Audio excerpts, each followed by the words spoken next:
What's good, YouTube? It's your boy TONYD2WiLD checking in once again. Tony Digital bringing back another triple 4K visual back in the building for episode 4 of the 2WiLD podcast. And I have a great guy right here, man. This guy right here has been one of my closest friends, closest people, literally and figuratively, my neighbor Troy, man. Salute to Troy in the building, man. You know what I'm saying? Cheers. We sipping on some basil. Hayden? Little basil Hayden, man. You know, you ain't even started drinking. You mispronouncing it. Well, salute to TJ, my brother TJ, for giving this gift to me. Some whiskey. I've been on that whiskey. Troy's been helping me out in the old fashioned. So I was like, you know what? Let's sip on some whiskey, do a podcast. You see, I'm dressed up. Like, guys, I'm all dressed up. I was like, you know what? I'm going to stay like a grown man tonight while we do this podcast because we got a grown man in the building. So we got to talk, that big boy stuff today. You feel me? Salute. Yeah. So, Troy, I guess you could give him like a little bit of like a about who you are, man, like a little throwback, Oh man, so I'm Tony's neighbor. But you from New York? Yeah, so originally North Carolina, New York, here in Atlanta. Been here in Atlanta since 2008. On my second marriage, I'm having a phenomenal time at it. Yes. The first time around, it was practice. So if my ex-wife watches this, don't get upset. Salutes to Miss Tribble. I don't know if you want to say her name, but yeah, no. Salutes to Lisa in the building if you watching this, Lisa. But yeah, man, me and Troy been neighbors now for 2 years, or is it 3 now? Is it going on 3? Right? Yeah, It'd be going on 3 because February 2019. Yeah, I moved here in 2018. You came right after that. So I was October 2018, and I was watching your crib go up. Yep. So Troy's literally like behind me. So from time to time, we do like the old, what's that shit? Is that Family Matters? What's the show where the neighbor with the nose and shit? Oh, man, I forget what his name is. Where he looks over the fence. Yeah. Is it Tom Arnold, though, who it is? Or not like one of them white guys. Yeah, one of them. I think it's Buzz Lightyear, Tom Arnold or whatever. But yeah, man, good guy. We've he's been invited to every barbecue, vice versa. This, like he said, he's a part of my family, a family friend, and been a part of my family, and a good guy that I wanted to bring on to you, to the show, and start bringing on even more often to talk about these various things. So I got a couple of topics that I think that, like, at the end of the day, like, before we even get into this, like, we talk about these type of things all the time, the things that we might be talking about today, and we even had to talk about this last time, and like, what Troy wanted to do and what he's been trying to do, because he has his own like show he's working with. But I told him, man, like, doing this podcast stuff, it's easy, and I really wanted to kind of bring you on here just to kind of show you, you know what I'm saying? Like, and I appreciate it, man. And shout out to the Imperfect Fathers podcast, my entire team. We've been working at it for over a year now. I'll leave a link to that down below in the description. Yeah, we're on a little bit of a hiatus, but shout out to RJD, the Imperfect Gentleman, Swiss Mahogany, KB, the future super producer, and one of the newest members to the group, Dave Mallet. I think he Haitian, so I might be fucking his name up. So what is that all about, that podcast? So it's exactly what it is. Imperfect Fathers. We really try to talk to, the black fathers in our communities. Mm-hmm. Kind of talk about, some issues, education, and really just have a good time, doing it. I kind of bring the comedy. I get kicked off. I feel you. The show a lot. I guess I got to start preparing to watch that more and more. I'm not like, no baby's coming soon, but eventually I will be a father, you know what I'm saying? So I guess that's something that I've heard the same before, like, be prepared to not be, like, to always fall, as a parent, what's the word? Like, you fall short or whatever. Like, it's a saying, it's something like that. But I don't think that's necessarily true. I think, we leave fingerprints on our children, right? There's no parent that does, everything 100% perfect. And we do the best that we can. And what we try to do is really make sure that we give our children better than what our parents gave us. So we look at some of the mistakes that we believe that our parents made, when they were raising us, and we try to do better.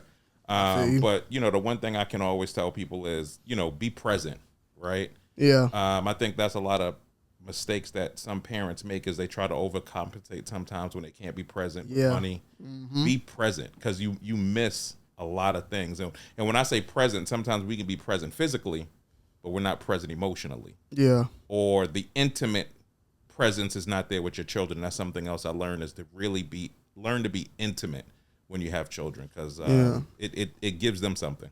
Yeah, I have couple friends and even some family like who dealt with that growing up. Like you said, the parent wasn't there physically, but whenever he needed money, it was just like the dad would always give it because obviously I guess he knew that he was short on that part. Yeah. But that all that does is really in reality, I feel like it detaches your child from you because all they look at you is like a bank. They don't look at you like checkbook. Yeah, so I definitely understand that, and that's something like I think like at the end of the day, I think anybody if they knew how important it was would take being broke but having both family in the house than being rich with just one and the other one just has nothing to do with you at all. How about upper middle class with both? Okay. Yeah. You're right. Cause shit, you could buy it. Yeah. Rich. I gotta put it out there. Now we gonna put that in the universe. We just gonna be upper middle class with both parents. Yeah. You're right. But so yeah, I had a couple topics. I know we talked a little bit about it when I was over at your crib. You got the stone done. Looks good. Thank you. We both be doing like house projects all the time, and we've definitely like upped the. I think me and Troy alone have upped the neighborhood's value in this whole entire neighborhood by at least $1 million. Yeah, just by what we've been doing. It's dope. But I talked to you the other day about it. One of the big headlines right now and stuff in general is about Young Dolph. You familiar with that at all? I am, man, and yo, to Young Dolph's family, man. A life lost is a life lost, but somebody lost a father, somebody lost a brother, a cousin, a nephew, a friend, to really kind of senseless gun violence, man. It's I don't even know what to say, nobody really knows what happened. I've been watching kind of everything that's going on around it on Instagram and people talking about it. But at the end of the day, the man lost his life. Yeah, and his kids lost a father. Yeah, definitely. I wasn't the biggest Dolph fan, but I remember like back like in 2000 and like I want to say, man, like 2010. I was back when I used to stay over in Decatur. I was at Tucker, the Walmart, and this dude came up to me with a flyer, and it was like Young Dolph. And I think it was it had to be one of his closest people because the way he was promoting this man, like I ain't heard of this dude or nothing. But he's like, yo, man, check the man out, Young Dolph. It was like back in 2000, like I said, like 10, 11, and then like seeing him blow up. I always remember it because back then I promised like, whoever that was, I don't think it was Dolph, but it must have been someone like a manager or someone out there promoting him because it was, back in the day when the CDs with the flyer on the inside, they tried to sell you and all that, and he was like a part of that team or whatnot. But that was just like my first introduction to him. But in general, like you said, it's a sad situation, and it's just another which I really wanted to get more into because even with you talked to me similar about this, but about like the troubles of going back home or staying where you can trying to stay in the hood or live, you know what I'm saying? Like, yeah. I don't know every single thing about it. Like if he, like, I'm not trying to sit here and point out the wrongs, but where he was killed apparently like was where he's from, it's sad to see that. And it is because, he was a pillar in the community, right? Everybody knows he was a dope boy right back in, allegedly. I don't know that to be true. But he did a lot of great things in the community, right? So he was supposed to be leaving that event, going to pass out turkeys at one event. Then he was going to another event later, to do, pass out more turkeys. He was buying foreclosed homes, and fixing them, and helping people overcome homelessness. He gave one of his boys, he said, yo, if you lose 100 pounds, I give you 100,000. Right, because he was having some health issues and he needed to lose weight. Then he gave the Lambo to those people. Yeah. Like there's a lot of things like, and I ain't gonna lie, like, of course when somebody passes or something bad, they always show the good. And I ain't gonna lie, like I never, looking back at that Dolph, I always seen him to himself. Like I didn't see him surrounded by a lot of like women and stuff. And then I found out he's a full married man, kids, family. Like he's a family man. Like even though he might rap this and that, but it just seemed like he was doing good by the book and still found that demise that we all, see happening every single day, and it's fucked up. And I think it's tough sometimes because a lot of times we want to, especially in our culture, right? They say, oh, once you make it, you leave your community or you forget about the community. But sometimes you really have to think about everything that I did in the past, Yeah. right, that has the potential, to follow come you. forward and follow me. And that's tough, right? Because we really want to help our community, but I think we can also help our community and still keep ourselves and our families safe. Or just love from a distance. Love from a distance. Yeah. Do you feel that way about New York? Man, it's crazy because when I came down here in 2008, I have a love-hate relationship with New York, man. I love NYC because it's a phenomenal city. It's truly the city that never sleeps. Damn, I feel like that whiskey hit me already. Hey, But I just got a wet fat tongue. That's all.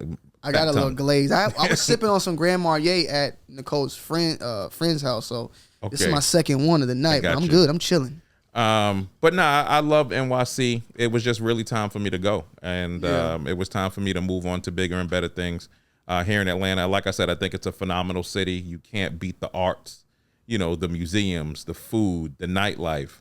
But I changed that for just a slower pace, cleaner air, a bigger house.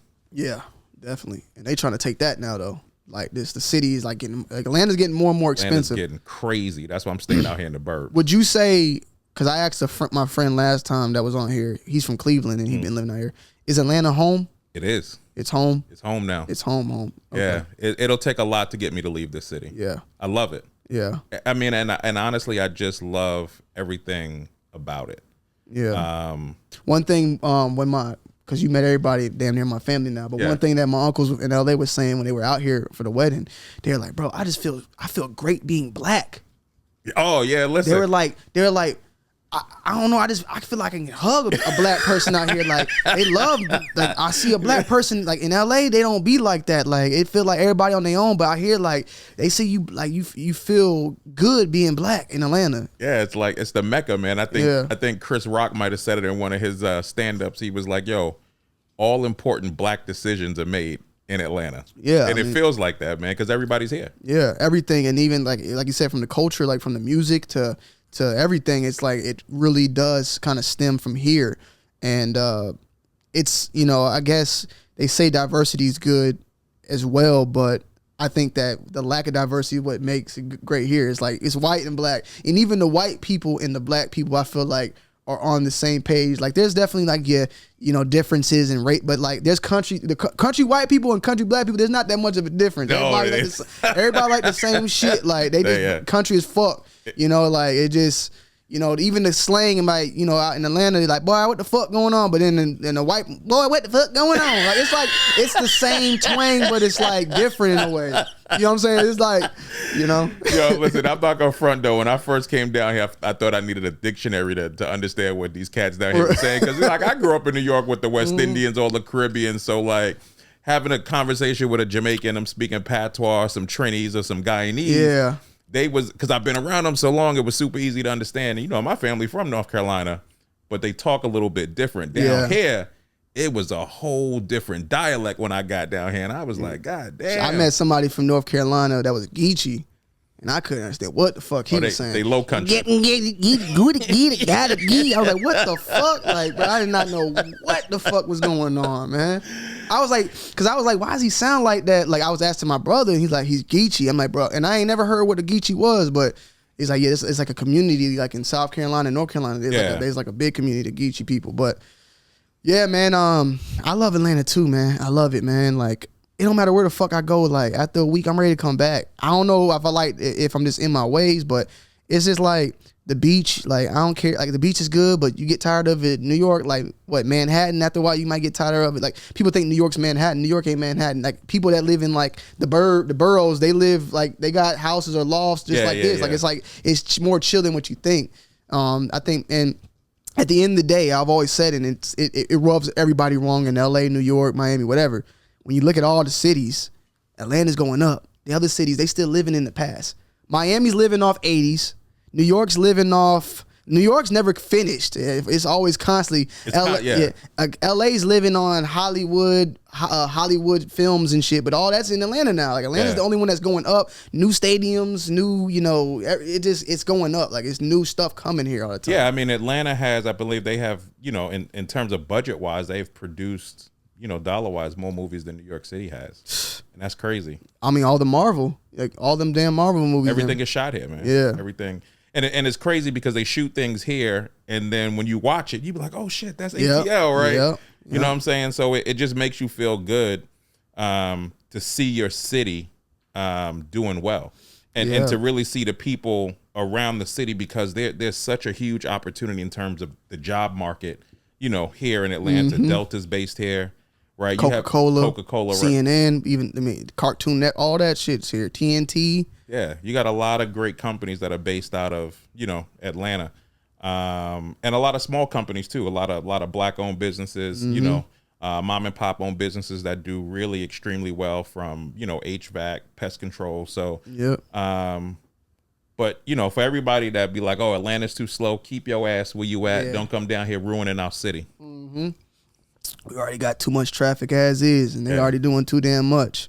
So Tony, we talked about this Young Dolph thing, man, and the thing that's really kind of on my mind right now is Ahmaud Arbery. Yeah. Like, do you feel like that? Which we're gonna get into the Kyle thing. We're gonna hold that, but the Kyle, the Dolph, you think it's kind of sidetracked us from that? I mean, or you think that's just like our minds? Because I feel like in this world with the way the media is, we have a short term, because they're like bam, bam, bam, bam. Like, well, the media they play what they want you to see, and I think whoever controls the media, right? I think it's all controlled from the top, right? I'm not a huge conspiracy theorist, but I think it really is all kind of controlled as to what they want the people to see, what the networks, want, what they think is going to sell the most, and after a while, right, certain things fade, into the background. You're like, damn, what happened to so and so? And you can Google it, and there's fucking nothing. Yeah.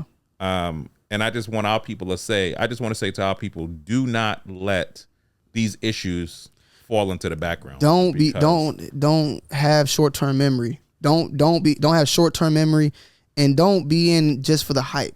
Like, don't be mad just because the news is making. Like, stay focused and pay attention to those things afterwards. Yeah. Like we always said, like, we'll sit here and go crazy for a presidential election, but not be at the midterms and not be at the voting for the representatives or counties, because we're just here for the hype of what's going on in the news and everything that's like being talked about at that moment. But what about what specifics on your mind on that? Because I ain't even gonna lie, I've been focused on that, but I forgot to even put that in there. Like, because that's, like I said, I've been sidetracked, like the Kyle Rittenhouse and then the Dolph. I forgot all about that. I just saw it the other day. They just did closing statements on that. Yeah, and I really, I've asked a lot of people about this, right? Every place that I go, both black and white, because I like to get both perspectives. I like to get the right and the left, Democratic, Republican, whatever. And it's very interesting to talk to liberal white people about it, because they're like, oh, they need to go to jail. Yeah. When you talk to like some of the conservative white people about it, they're like, oh, it was self-defense. And I'm like, how the fuck are you following me, fucking harassing me, and I go to defend myself, and now you shoot me because it's self-defense? Yeah. If you hadn't followed me, who the fuck is making a citizen's arrest in 2020? Yeah. Like, I mean, I get it. It's your constitutional right. It's the law, whatever. But we all know how the fucking law works. And now we see exactly how it works. Yeah. Right? So I think that's how it, and I think that's where the distraction comes in, because, never mind that this man's civil rights were being violated, right? I mean, think about it. When we were building our houses, how many times did we walk through other houses that were being built? Shit, tons. Like, tons. And nobody called the cops on us. Yeah. And then the dude is jogging with some jogging shorts on. They'd be like, oh, I thought he had a gun. Fucking kind of gun did he have in jogging pants? Like, this is all I say. Me and you personally, we don't play about our neighborhood. You know what I'm saying? We done said, if we see some crazy shit, we gonna try it, we gonna test it out. But like we gonna see, like we're watching each other's backs. We're Absolutely. Watching. So I'm all for that. But I'm never going to tell you or expect you to get out of a vehicle and like get up on somebody. You know what I'm saying? If it's just somebody like walking or some shit like that. You know what I'm saying? So that part, like if they want to follow the kid and, hey, what you doing? And they want to just trail them until the cops come or something like that, I'm all for it. Hey, he got to go pee or something. Oh, yeah, my bad, guys. The dog had to go pee and he was bothering Troy, so I don't know what's going on. But like, I'm all about protecting the neighborhood. I'm all about neighborhood watch, but like getting out and trying to touch somebody, like, first of all, I don't want you to risk you getting hurt. Yeah. You know what I'm saying? Because at the end of the day, like, I don't know what the hell you're doing trying to touch him, because you don't know. It's just like, and I'm gonna get into that more with the Kyle thing. I just feel like we're both gun law people. We believe in that Second Amendment. Love but my I gun. feel like when you get a gun involved, it always, like, in the wrong way, it makes shit like, it absolutely has the potential to turn out bad. like it's like this, like, if you don't need the gun, don't have it out. Have it concealed or something. But like the way they did it, it's in the way the laws are set up. It's set up to where you can easily, provoke somebody in a way that, like, or you touch somebody and they do something and, oh, he was doing it self-defense. Like, I just feel like it's all fucked up. But like overall, even if that kid was doing something wrong, that citizen's arrest shit and trying to take law, like, nah. I just think anytime you bring a long gun to the party, right, is getting ready to turn out bad. Yeah. Versus a concealed weapon, right? Yes. So if I come out with a shotgun or AK or a Draco or some shit like that, right? The moment somebody sees it, it's intimidating. Yeah. I'm automatically uncomfortable. on defenses. Yeah. I'm uncomfortable. And I'm sorry that maybe you feel I shouldn't feel that way, but you're making a situation that's uncomfortable in general. Absolutely. And the way the laws are, like I said, we'll even get more into it, but I just feel like it's not right in a way. Like, if I have an AK out and then someone's like coming up to me like, yo, you need to put that shit away, we got kids here. And I'm like, no, get the fuck out my face. And then they try to grab it, and that gives me the right to shoot and kill them. Like, I feel like that's crazy though. But like, it's funny because I listened to something Plies said. Plies was like, because every state has a different law as it comes to guns, right? Yeah. Florida, stand your ground. Georgia's no duty to retreat. Okay. So, and people mistake them for the same thing, yeah. right? What stand your ground means is like, look, I don't have to back down. Yeah. No duty to retreat means I don't have to get someplace safe, right? Trying to leave. If someone's running at me with a knife, I don't have to run. That's correct. I can shoot them. That is correct. I don't no duty to retreat. I don't have to try and get away from it, right? Stand your ground is like, if I have my gun and you're like, get the fuck out my face and you push me or some shit. And that's correct. It. That's stand your ground. Yeah. So it's kind of like if you and I are in a confrontation, right, and I punch you, right, you stand your ground. It's like, look, I'm not backing down. I don't have to back down. You initiate and whatever force, because even some are like you have to meet it with equal force. Or meet it shit. with equal force. That's another one too. But it has to be met with equal force, which is crazy, right? Yeah. So. And I'll just say this to any gun let owners, it be known that was the Arbery is in Georgia, so it's no duty to retreat. No duty to retreat. Yeah. But the reality right, it was in Georgia, right, in Brunswick, right? It was in Brunswick, but they were the aggressors, right? So and it's not the same thing, right? So no duty to retreat has nothing to do with you being the aggressor, right? So they were the initial aggressors. He's like, hey, get the fuck away! Like, I'm not doing anything. I'm minding my business. I'm running, but you've boxed me in. Yeah, which is crazy because they're now trying to play the law from the side of a citizen's arrest. Yeah, but the reality is, had that been a white guy, and we saw the tapes that came out later of all of these different white people who went into this same home, and the guy never called the police. Yeah, and the guy said, now he said, hey, I'm sorry, I wish I hadn't, right, call the cops. Hindsight is 20/20.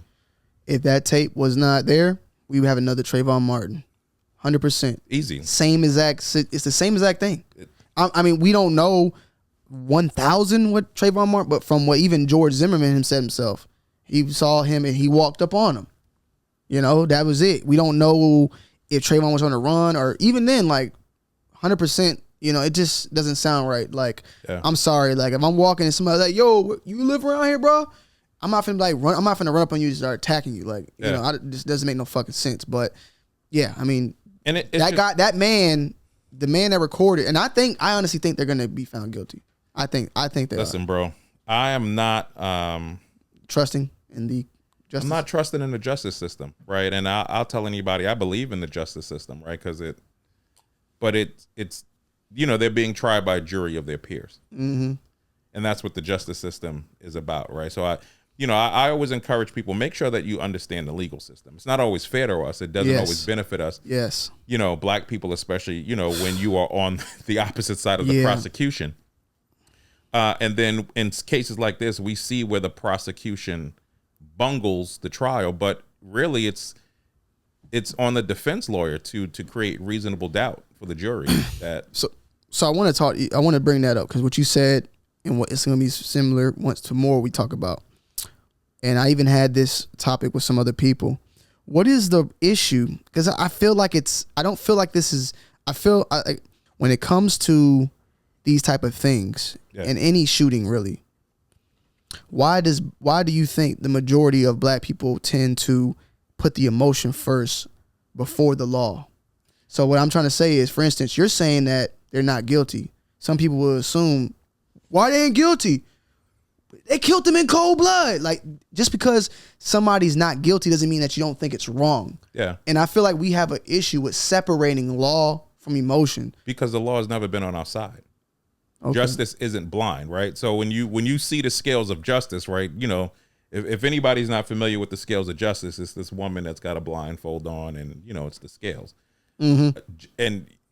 But justice isn't blind for black people. And oftentimes we have been innocent on a number of occasions, whether it's death row, murder, drugs, right? Hillary Clinton and Bill Clinton putting fucking black people in jail. Yeah. The law has not been on our side, so we're emotional. Yeah. Right? We don't trust the law. We've been stop and frisked, right? The law has not been favorable to us for a variety of different reasons, all the way when they fucking snatched us from Africa. Yeah. Right, and brought us here and made us 3/5 of a man, and then, you know, so it just hasn't been favorable to us. So we've seen in a lot of different cases where it's like, damn, somebody should have went to jail for killing that black woman or that black man or that black child or raping or molesting or whatever it is. And then they didn't because they were white or they had money. And then you put a black person in that same situation and they fucking stick their ass under the jail. So it's just like, you know, it feels like a white man can commit a crime. And if we commit the same crime, like we're held at a completely different standard. Okay. And so you think that, let's even say this, by the law, not by what you think, but by the law, do you feel like Arbery, the dudes, they're guilty? Yeah, by the law, I think. By the law, guilty. Okay, because I think they're guilty by the law. I think they will be found guilty too, but you think they're guilty, but they will not be found guilty. Yeah, and again, I think it's, can their defense create enough reasonable doubt? Give me one more of them. Can their defense team create enough reasonable doubt, you know, with the jury that they felt like their lives were in danger? Yeah.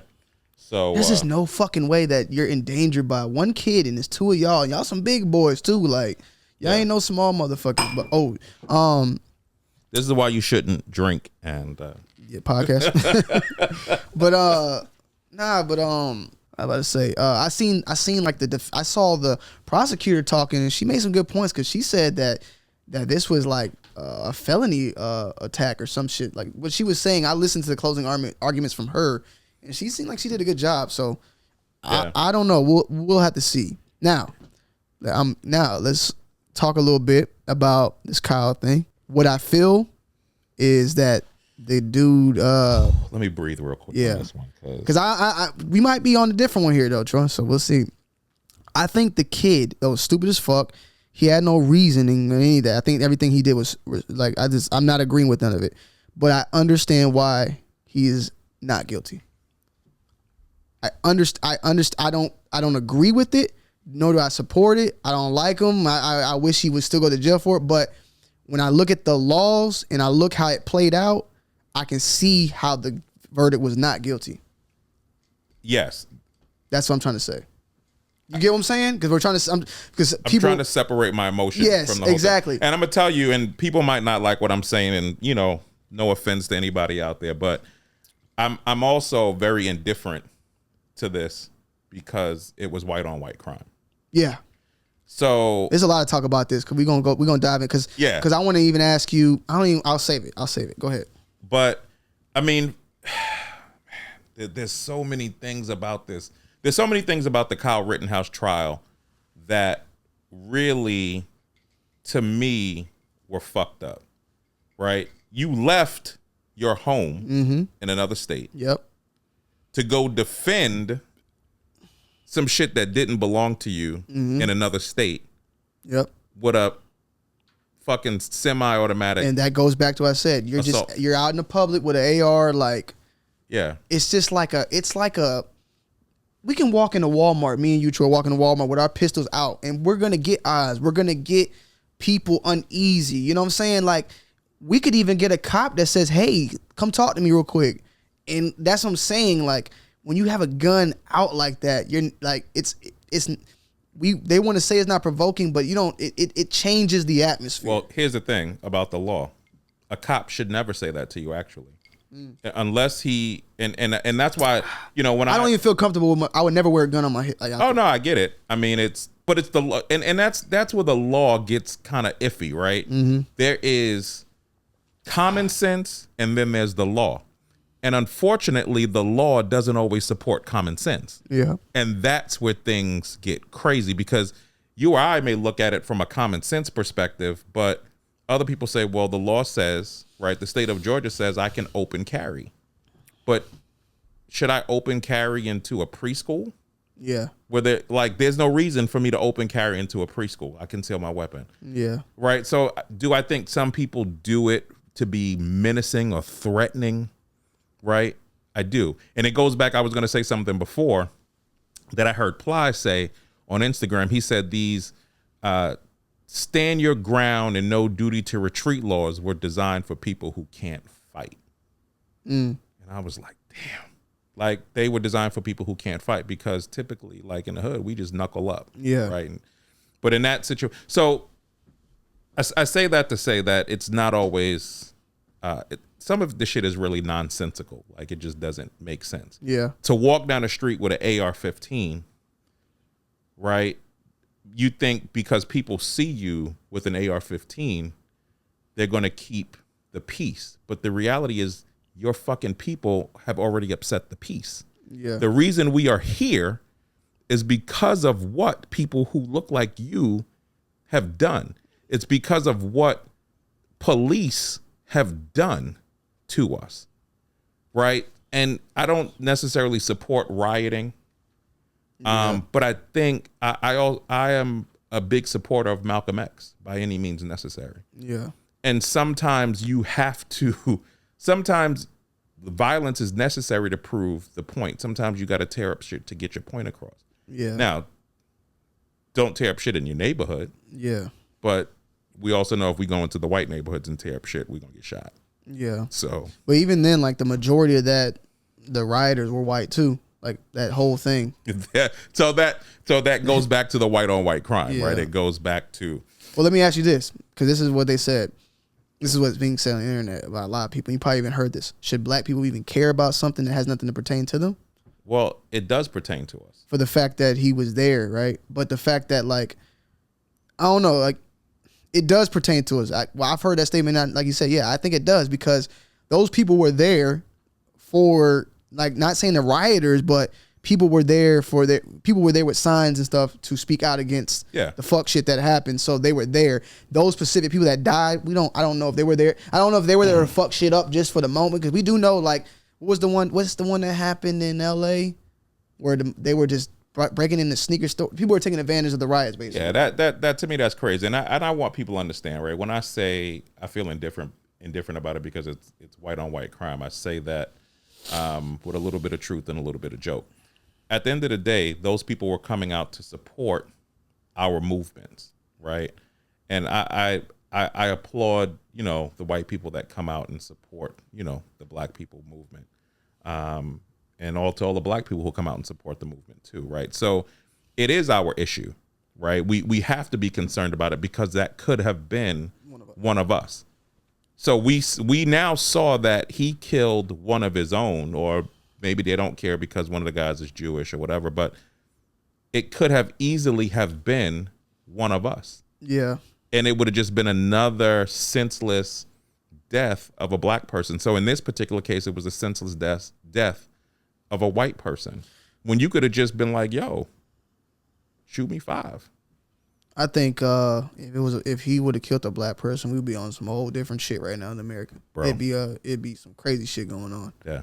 It'd be some crazy shit going on. But as far as, like I said, like, yeah, like I think everything about the kid and this, it's fucking stupid.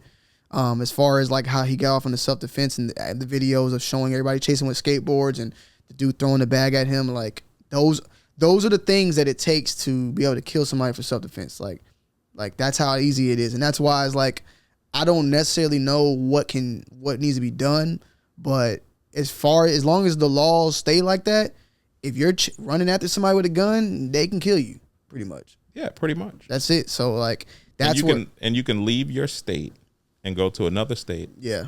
As long as you have reciprocity. And that's the other thing. That's the other part of the law, is that you have reciprocity in other states, which means my gun license here in the state of Georgia is valid in 22 other states, because those states, because Georgia also recognizes their gun license. So I can conceal carry in North Carolina, Virginia. Well, we're not even talking that, because he had AR. He didn't have to. Like for us in Atlanta, at least, y'all don't know, but in Atlanta, you can open carry freely. Yeah. So if you got a Draco with a sling on it, you can walk into Walmart with that motherfucker just chilling.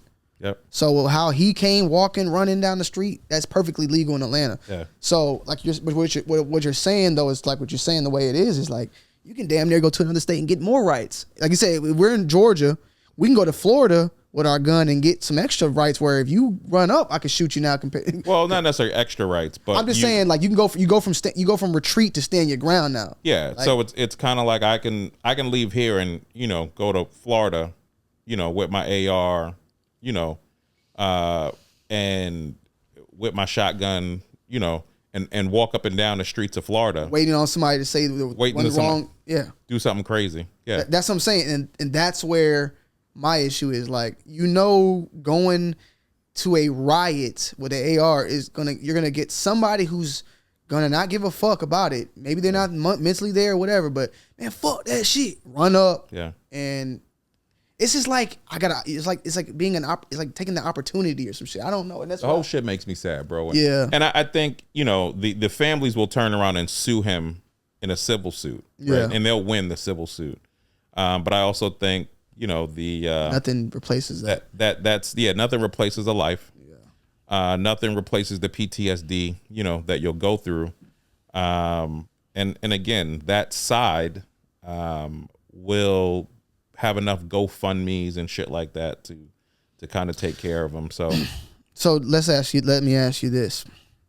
We know that when it comes to the courts in general, that a lot of the times people can win cases is by bringing previous courts and the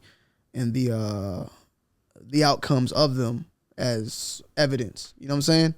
Like, do you think that if a black man ends up doing this in the future and uses the Kyle Rittenhouse case, the Rittenhouse case, would they be up? Do you think that as a gun owner, do you think that if we go somewhere and we're with an AR or a pistol out protecting, say I got a business and you come out there to protect it and you end up clapping somebody, do you think that by that happening now we gain that, like, would we be able to use that? Yeah.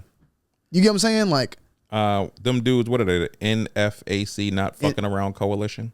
NFAC, not fucking around. Yeah, first of all, I'm calling them dudes out. You're talking about the gun people, though, right? Yeah, the black dudes. Yeah. Oh, yeah. The not fucking around coalition. Yeah. I definitely don't think we would get, the trial wouldn't be the same.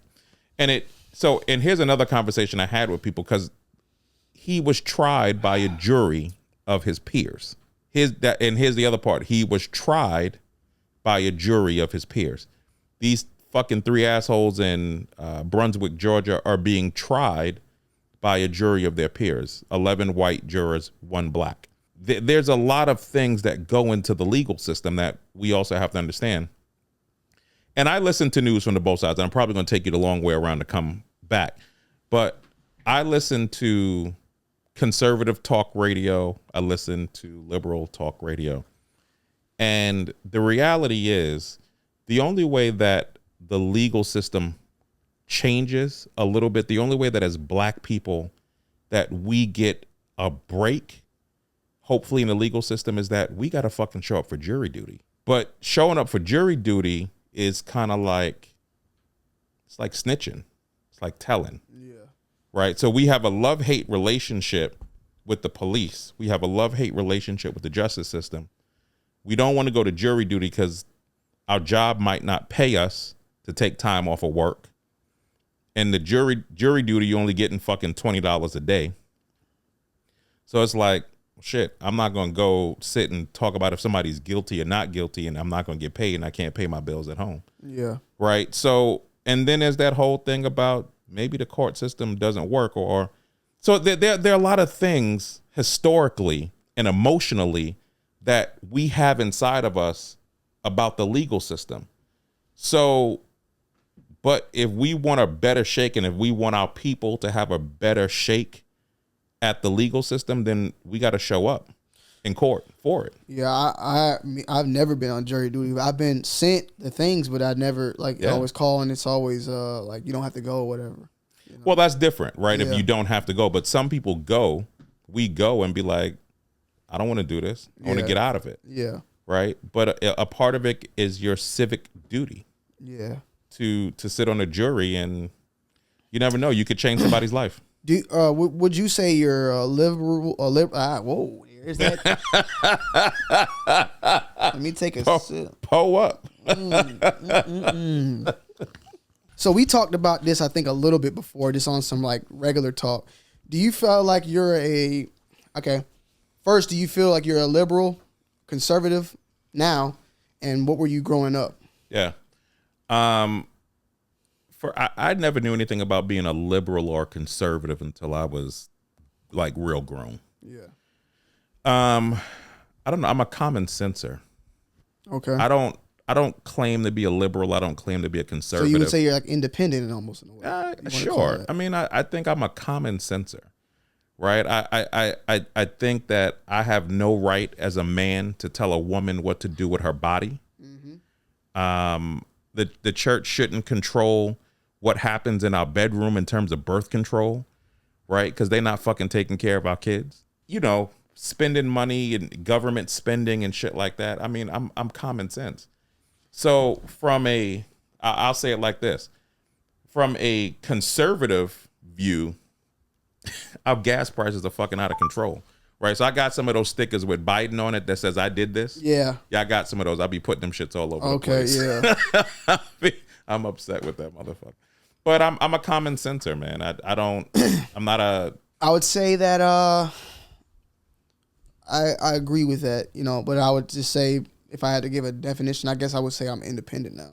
Grew up liberal, democratic, grew up in that type of thought process in the household. But even then, my grandfather at the time was kind of like, he didn't totally agree with everything Obama was doing at the time, or he hated Bush, but he voted for Obama. He loved Obama, but everything Obama was doing was not like perfect, you know. And I don't think it's like that with any president. Yeah. But as I've gotten older, I feel like I've went like far left to like middle now, and like I've went a little bit to the right. It's like you said, as far as birth control, women should be able to decide what they want to do with their body and all that, you know. But we had that talk that one time, like how I felt like growing up with not that much helped me strive better to want more. Yeah. To whereas I feel like, you know, when we give too much to someone, it doesn't always necessarily make them strive to do more. It makes them comfortable where they're at and not strive. So that type of mindset, I would say, is almost a conservative one in some aspect. I mean, know? I guess to answer the question, I guess I did grow up conservative, right? My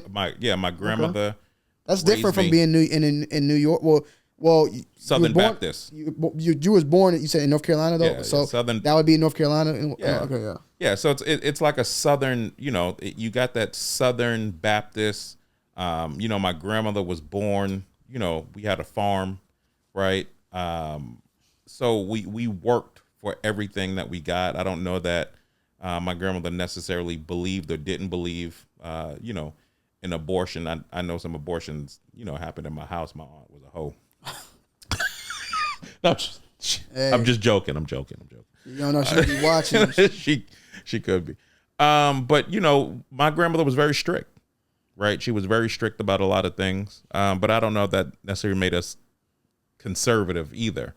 But I mean, I just look at it from the point of view of hard work. Like nothing was handed to me, and I didn't hand my kids anything. Yeah. Not a damn thing. My daughter, as a matter of fact, my daughter called me today, funny story. I was working, I was in a meeting, and she was like, my tire's flat. And I was like, how many times have I taught you to change a tire? And she was like, well, can you just send your AAA to come change my tire? And I was like, how about you call me back if you can't change it? At least try. Yeah. Because you're not gonna be some damsel in distress out here, right? You're not gonna be some weak bitch out here in the street. You can't change your fucking tire. Yeah, I mean, same way with as a man, like single man too. Like you need to be able to learn how to cook. That's like what I'm saying. Like I feel like there should be their roles, the man here, the woman there. But I feel like at the same time, a man should know how to cook in some aspect. Like that shouldn't just and a woman damn sure should know how to cook. Yeah, so I will say this. I don't necessarily believe in those roles, right? I don't necessarily believe in gender roles. I feel you. And my house is a little bit different because my mother-in-law is in the house. She does the majority of the cooking. Shout out to Mom Dukes. I love my mother-in-law. But if that were not the case, I would do the majority of the cooking in my home. Yeah. My wife is a great cook. I'm a phenomenal cook, right? And most women can't outcook me, but I enjoy it too, right? But I also don't have a problem with cleaning, mopping, sewing, cleaning the bathroom, taking out the trash, doing the laundry, right? So, but my wife also enjoys all of those other things. Like she enjoys cleaning. Like she genuinely, I think her coochie gets wet because she cleans so good. I don't like to do it. At least ever needs to come. We might need to, she wants to just extra clean. Sometimes we got some dog hair and shit. Yo, no, my wife, she loves to clean. But I don't believe in gender specific roles. No, I feel you. I definitely agree. I mean, I feel like that's just been with the times have changed. But I'm just saying, like, me in general, like, I'm happy Nicole can cook because I couldn't be the only one cooking. Like I need to learn a little, at least something, something. But as far as like cleaning and laundry and shit like that, like that stuff doesn't matter. Like I do dishwasher, she'll do the laundry, swap, whatever, like all those type of things. Like that type of stuff is. I feel what you're saying, like the gender roles and stuff. Yeah. But there is certain things like taking out the trash. I'll still do that. Absolutely. And now the one thing I will say is I do. I get on my wife because, I've got a longer commute. She works from home. So sometimes I get home and she's pulled out the trash. Yeah. And it bothers me because I'm like, you don't got to pull. Like you've literally done everything before I got home. Don't pull the trash out. Yeah. And I've kind of had to get real firm about it too, which is crazy. I literally had to get in her, like she was in the bed one night and I was like, didn't I tell you to stop fucking taking out the trash? She was like, okay. Yeah, I feel you. So is there any topics on your mind that you had at all? Nah, I think we covered them. The one thing I want to ask you, man, is how's marriage? Marriage is good, man. It's like somebody was actually at her friend's parents asked me that. There's definitely a difference of being with someone and being married. Yeah. You definitely feel like something different, and it could be the little exciting moment in the beginning, but it's still there. Like you feel like you're one, like the body is one. Like if Nicole was to stub her toe, it's like I feel the shit. You know what I'm saying? Like you feel connected with that person spiritually. There's more than before, and at the same time, I remember back in the day, like before we were married, she would be like, "Well, you gonna keep getting this until like you ain't gonna get all this. You gonna have to put a ring on it." And I'd be like, and I would be normal like, back then I'd be like, "Well, I mean, we damn near, we do we everything, but it's not like the same." Yeah, I'm gonna tell anybody out there, if you one of them people saying, "Well, we damn near goddamn, blah, blah, blah, blah, blah, we damn near, we doing," it ain't the same, bro. Nah, put a ring on it. Yeah, I'm a firm believer in marriage. yeah.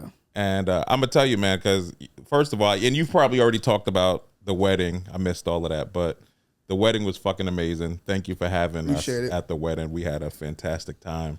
Actually, we got a clip. I'll show it to you like before you leave. We got like you can be one of the first people. I'll show you that. Like it's an extended version of the one you saw. Oh, really? Yeah, we just got that. The wedding was a good time, bro. I can't watch that shit. That shit be getting me emotional. Oh, man. Listen, but I'm gonna tell you though, man. Watching you come down the aisle, man. Like you looked at me and Lisa was like, "Don't you cry."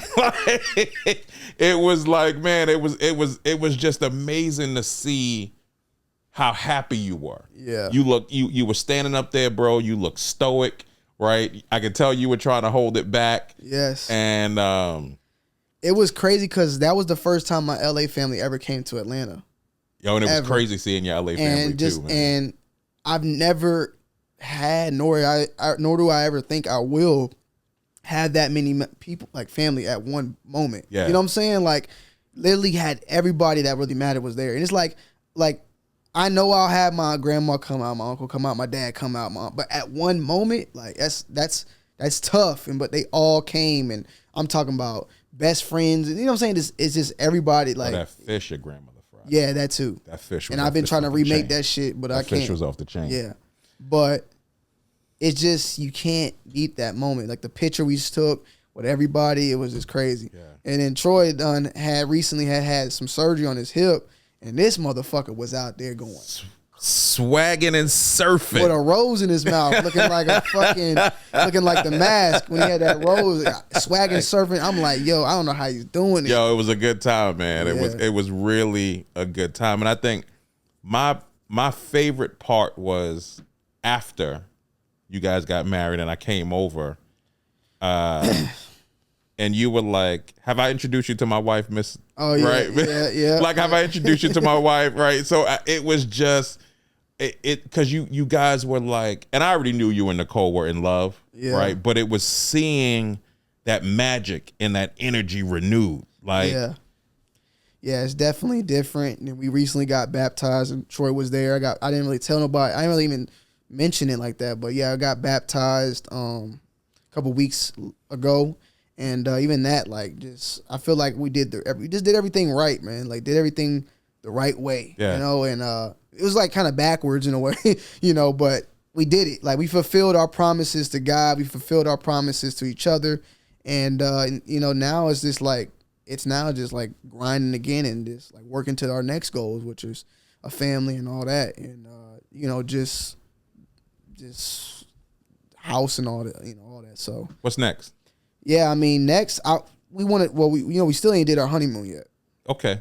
So we want to do the honeymoon next because we got our vaccines and shit. So we're trying to get that soon, and then we're gonna just chill this upcoming year, and maybe near the end of the year we start talking about some kids, and we'll see how that goes. And I'm excited. Man, I ain't gonna lie, like that's the only that right there is gonna be a whole nother ball game. It's exciting, man. Kids are an amazing thing. Just to see, right? When you look at kids, and especially when you have both parents in the home and you guys have a fantastic relationship, to look at one of your kids and to see yourself, but to look at one of your children and to see your spouse or your partner in them, right? And their mannerisms and everything like that, right? It's like, it's just an amazing thing. And you're like, I made that. I did that. Yeah. It's funny you say that because my mom texted me the day, like I literally will show you. She texted me the day a picture, and she was like, look, she's like laughing out loud. You and I had the same exact face. Look at our faces. And that's the picture. And that's my little brother and sister. That's like years ago though. That was like a long time ago. That's funny because you and your mother do have the same face. And it's funny because me and my mom look alike, but then me and my dad look alike too. So it's like it go back and forth. My dad, like, it be like this, and my mom, I don't know, it's weird, but I look like, as I gotten older, I look more and more like them too. Yeah, it's funny because when I saw your dad, I said, that's his fucking father. Like, you're just a dark skin version. Yeah, like, exactly. Yeah, just a dark. Yo, yep. Listen, shout out to your pops because he was having a good fucking time at the wedding too. Your pops is getting busy. That man, look, I have a good relationship with my dad, but after that, it's like our relationship has gotten better. Yeah. Like, that man calls me every fucking day, bro. Every day he calls me, like every day. It's just, I feel like everything's been like, it's just been, we still like just high on life at the moment. Yeah. One thing I'll say too, you know what I'm saying? And I know you would like to disagree, but, and even to y'all out there that might be getting married sex is better too. Uh-oh. Lisa, I ain't saying that. I don't know what that means. I'm just saying. Hold on. I'm just saying, hey, in the beginning at least, he might be saying, we gotta wait to see what he's gonna say. You know what? So here's what I will say. Because, and again, my wife is very private. Yeah. But she has gone through a hysterectomy. Yeah. So our sex life has changed. Yeah. But I will say in the beginning, like, it was crazy. Like, you know, sex is, but it is, and I'm going to tell you why married sex is better. So I'm going to agree with you and say married sex is absolutely better. Married sex is amazing because you have a super intimate connection to the person you are with. Yes. Right? It's no longer just like ass slapping, like bitch turn over, like it's no longer choking, and let me say this real quick just to add on, because when I meant is better, I don't mean like we went from to like motherfuckers is swinging from balconies and shit. It's just felt more like what you're saying. Yeah. It's more bond. Absolutely. The bond. Yeah. You know what I'm saying? So yeah, go ahead. I think when you get to be my age, because how old are you? I'm 30. I'm 30, so I got you by 16 years. You said you 30. No. That motherfucker hit. That thing hit. You said I said I'm 30. You said you 30. You said I'm 30. You told me. Oh, did I say that? I got you by 16 years. My bad. I can't do that. No, good. Yeah. You and my mom the same age. Yeah. So it is. It's different. Like when you get to be this age, it's like, oh fuck, you gonna hurry up? Yeah. I gotta go to sleep. I mean, I'll say this. There's definitely a difference from even being 18 to 30. Oh, absolutely. Like, so I know, like, as you get older, like, these things become like, all right, we got 9 o'clock dinner, 10 o'clock sex, 11 is supper time or dessert, and then we're gonna go to bed. Like, you gotta like plan that shit. I understand. Yeah, like, no. Especially with kids, like, hey, come here. Like the baby sleep. Like, I already know, like, I'm already prepared for that life to occur, you know? Listen, when you have kids, having sex is a whole completely different thing, bro. Yeah, all right. It's like, and then you feel bad because it's like you are literally sometimes like having sex while the baby's in the bed. Yeah. Because that's the only time like the baby is asleep and you're like, if we move, the baby's gonna wake up. Yeah. So it's like, it's crazy. It's absolutely crazy. I'll be prepared for it. Now, Troy, you don't have to. I promise you don't have to. I'm only saying this because this was one of the funniest shit you ever said, and I would like to share it. What do you think? What do you think? What do you think? I have no idea because you know I be saying some wild shit. I say a lot. You don't have to. You really don't have to. But I honestly think you're gonna be like, oh man, fuck this. Let me get into this. Like, I would love for you to tell me about that story of that. I think it was the Plenty of Fish, the girl that was with the lingerie that was.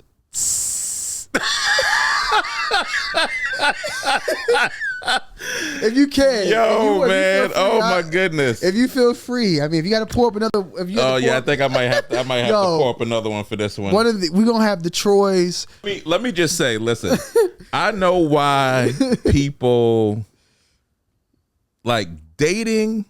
People talk about dating in Atlanta, but I just think dating in general is wild. It's crazy because. But wait, do you think that's like back then, or you think it's worse now? Because I feel like it feel like dating now is even worse. I think dating now is even worse because you got fucking idiots like Kevin Samuels out here giving advice to men and degrading women.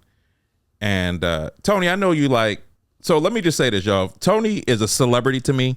So you probably have some celebrity friends. So if you know anybody who is willing to promote a celebrity boxing match, I'm willing to get in the ring with Kevin Samuels okay, and knock his fucking block off. Well, I think you're gonna have to take a number, because that motherfucker got plenty of people that will knock his head off. I'm willing to pay premium dollar. Like I will cash out my fucking 401k to fuck Kevin Samuels up. The problem with Kevin Samuels is that it's just simple. With anybody, you can't be someone like that is constantly saying these things, but not even saying your own faults. Like when you listen to Kevin Samuels, he's talking like he's a god. He's talking like there's no flaws in his own word, like in his own world. Like, you know what I'm saying? So, and maybe he doesn't have to, but the thing is that he'll sit here and say all these things about women or what this man needs to do or this man, but it's like where can you, like, what is your story? You know what I'm saying? Where's your? I just feel like with any great person, there's always going to be there always needs to be some sort of negative or something that they something to show that they're human. Yeah. And when you're a perfectionist, you make that alarm go off that something's not real about you. I just, and again, I don't like the dude. I don't like the way he talks to my black women. Can I ask you a quick question? Do you think he's gay?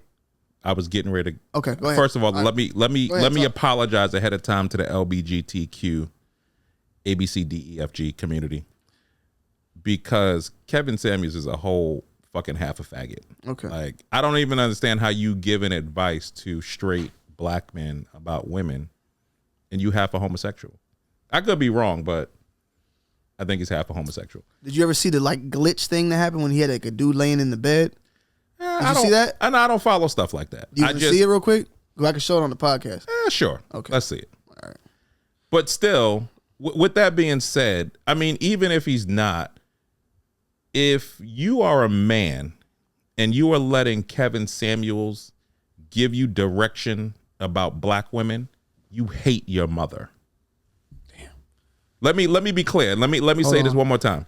If you are a black man and you are letting Kevin Samuels give you advice about black women, you hate your mother. The glitch that has the kidney sphere niggas playing. They always hang around the cool kids. No. I tried to tell him I'm not gonna marry your mama and I'm not gonna be your stepdaddy, so stop coming around, but he just don't know no better. Bless his heart.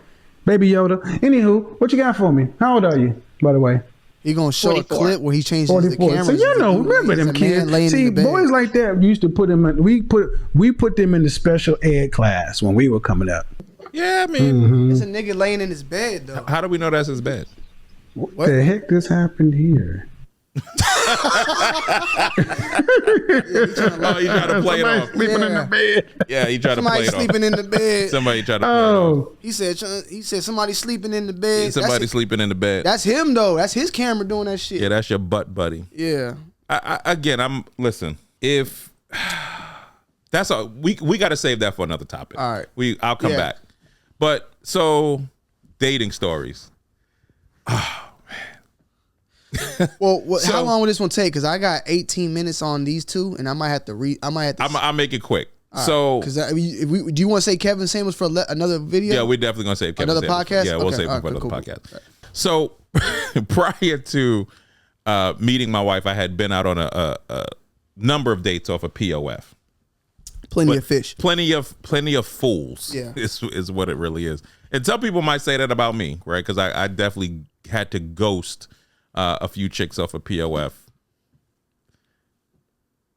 But so I met this one chick, and she shall remain nameless. We met on POF. We went on a first date, kind of a meetup at Starbucks. Okay. And she was like, hey, what are you doing later? We had a great conversation. She invited me back to her friend's house. And I was like, that was kind of weird. Like, you're inviting me back to your friend's crib. But I was like, nah, I'm good. I got to get back to work. So, we talked on the phone, and she was like, hey, what are you doing later? You want to go out? So I was like, cool. I'll meet you at your crib. So she lived up in like Alpharetta, some shit like that. So I was like, you know, she was like, well, meet me at my house. I was like, you know, are you cool with me picking you up at the crib? And she was like, yeah, because, you know, some women are like, I don't want you knowing where I live. Yeah. But she was like, you know, pick me up at the crib. Cool. Now, I'm a stickler for being late. Like, I don't. Let me ask a question with this one, because I don't know if I did. Like, 1 to 10, how did she look? Because this makes it more funnier, honestly, depending on that. Probably about an 8. About 8. Okay, so About an 8. She was good. Okay. She was all right. Yeah, body was okay. Brain was about a 2. So You wasn't looking for nothing though, or were you? I think. I mean, I was looking to date. Like, I wasn't necessarily looking to just smash off the rip. Okay. Like, I wasn't ever looking to just. Yeah, well, that's obvious from what we're gonna learn later. Yeah, I wasn't looking to just smash off the rip. Like, but I wasn't also like ignoring it. Like, if it came, it came. But I'll tell anybody, all coochie ain't good coochie, so you got to be careful, right? Mm-hmm. But anyway, so we kind of plan to go out, right? Hey, I'll meet you at the crib. I'll be there at this time. Be ready. I'll call you when I'm downstairs. You come downstairs. I'm trying to be respectful as a man, right? Mm-hmm. Oh, excuse me. Not to kind of compromise the space. Hey, I'm on my way. She was like, oh, I'll be ready when you get here. And so I get there, I call, right? She lets me in the gate. I figure out where she is. I call, hey, I'm downstairs. She was like, hey, I'm not ready. So already in my mind, I'm like, we already talked about this lateness thing. She was like, you want to come upstairs while I finish getting ready?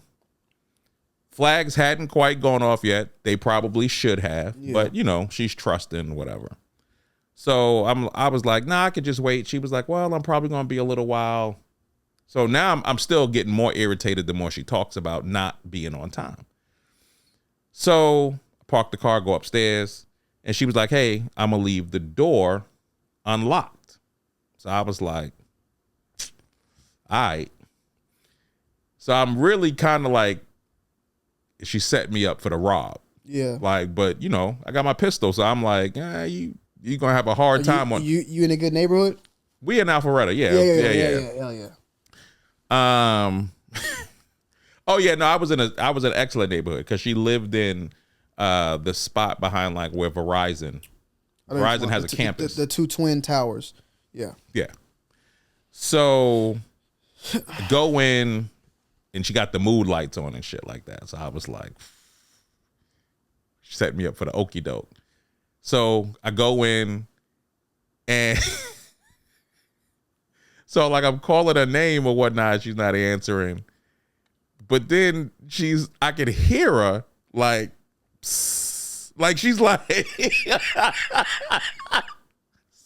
so I can't find her, and I don't want to walk around the spot because again, I'm real leery, like, cats is getting robbed out here. Yeah. Cats is getting set up. But didn't you say the smell was already there too? Like, or was it later when the boxes or some shit like that? Oh no, this is a different chick with the oh, you talk about pissy girl. You talk about pissy girl. Oh man, that's a whole nother one. Oh, pissy girl. We can keep going. Fuck it. All right, so hold on. Let me finish on this one. All right. He's talking about pissy girl. So this chick is like you confused two stories because you said lingerie. Yeah. So this chick pops out the doorway with the red see-through dust storm. Yeah, I remember that. You said that. Yeah. Yeah. So, and I was like, yo, what's going on? And she was like, you're not going to take this pussy? And I was like, I was really kind of like thrown off. You was hungry too, weren't you? And I was hungry. Yeah. And I didn't have no condoms. Yeah. So it was like, I was like, I ain't got no condoms, so we might as well go eat. Yeah. Because the one thing I don't do is trust the chick condoms. Hell no. I don't trust the chick condoms. So on that one, she was like, yo, she straight called me a faggot though. Yeah. She was like, oh, you like the rest of these land niggas out here, you a faggot. Yeah. And I was like, I'm just not thirsty. Yeah. But we'll come back. Pissy girl was a whole, so I had just moved into my new crib. I had just moved into the townhouse. I was getting rid of boxes, and I met this chick, and we started talking or whatever, and she was like, yo, I'm getting ready to move. And I was like, oh, cool, I got some boxes. So she was like, yo, I would love your boxes so I don't got to go buy none. So I was like, I tell you what, I'll bring you the boxes. We can go out on a date. So she was like, cool. So just side note, fellas, and I know a lot of chicks out here, and I'm just going to digress for a second. Stop, and some women are going to not like me for this, but listen, stop going out on these crazy ass first dates. I read something on Facebook the other day. This dude was talking about how he got ghosted after he went out with this chick on his first date. He set it up. He spent all this money. He thought it was dope. He liked her. She liked him. And she ghosted him. Listen, dating is expensive. And I ain't no broke nigga. Dating is expensive. So, listen, do meet and greets. And meet and greets are really, really inexpensive. But some people might be like, you weigh out the dating game. Some chicks might be like, yo, that's that bullshit. But they want traditional dudes to do traditional things. But I watched something on Instagram today, and the dude was like, y'all women want traditional guys to do traditional things and pay for stuff, but y'all not traditional. Yeah. And he did a poll. It was like 6 chicks, and he was like, how many of y'all are virgins? Nobody could raise their hand. None. He said, how many of y'all can cook? Nobody could raise their hand. He said, how many of y'all got a recipe book? Nobody could raise their hand. Right? He was like, so y'all want traditional men to do traditional things, but y'all not traditional women. But I digress. So I go meet her at the crib. I got the boxes tied up. And she was like, yo, bring the boxes in the house. So I was like, cool. I'm going to slide the boxes in. We're going to bounce. She's like, yo, bring the boxes in the house. I bring the boxes in the house, and the smell hit me. And I was like, damn. Excuse me. I was like, she must got animals, like a zoo. Cats and shit. Like it and that's exactly what it smelled like, cats like spraying in the house. And I was like, well, damn, maybe she has an elder person who lives with her that's maybe like incontinent or something like that. So I'm standing and she's packing and whatnot. So I was like, maybe she's moving because of the smell in the house. It's a rented crib, whatever. Yeah. And she can like see the look on my face. But she's like, hey, you want to come upstairs? And I was like, nah, I'm good. So she was like, well, just come upstairs, bring the box, whoop-de-whoop. And I'm like, I'm good. But I'm looking around because I'm trying to figure out the source of this smell. A cat, a dog, something. So I was like, hey, old person. Do you have any pets? And she was like, no. And I was like, So you know how you look at material, like a velvet material, and when it's wet, it looks different. Yeah, it's darker. Than when it's dry and it's kind of shiny. Yeah. So I'm not real proud of what I did, but I could look at this chair and see that it was kind of like a different, like the seat of the chair was a different color than the backing of the chair. And I took my finger and I did like this. And you know how like when you press material in the liquid? Sponge. Like it's like a sponge and it kind of changes color. Yeah. And bro, I was like, what the fuck is that? Like it smelled like pure piss and ammonia.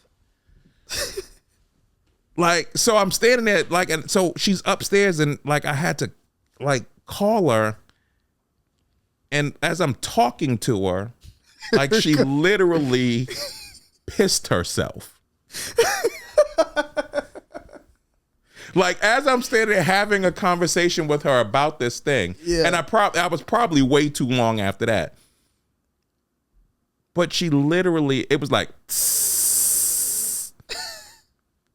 Did you ask her like, "Are you pissing right now?" No, but so the part that I missed was when I looked over and saw the depends, because I was like, "Yo, well maybe she has an old person." Yeah, I remember you said that. Yeah, but she was like, "I'm incontinent," and I was like, "How old are you?" And she's considerably younger than I was, and I was just like, I feel like that should be something you put in your fucking dating profile. Or you need to find a motherfucker that finds it as like a fetish or some shit. Something like find some R. Kelly ass motherfucker that like you pissing on their ass because I'm not the one. Exactly. Yeah, no, I got some wild ass dating stories, bro. Hey, I hope you guys enjoyed.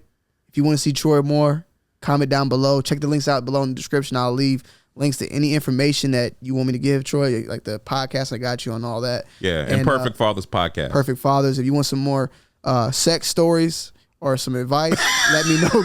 Comment down below. We'll bring Troy back.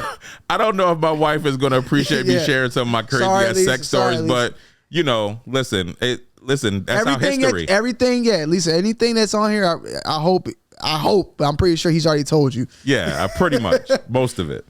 But yeah, man, we out. Hit that like, comment down below, subscribe, and I'm going to see y'all on the next one. We out. Peace.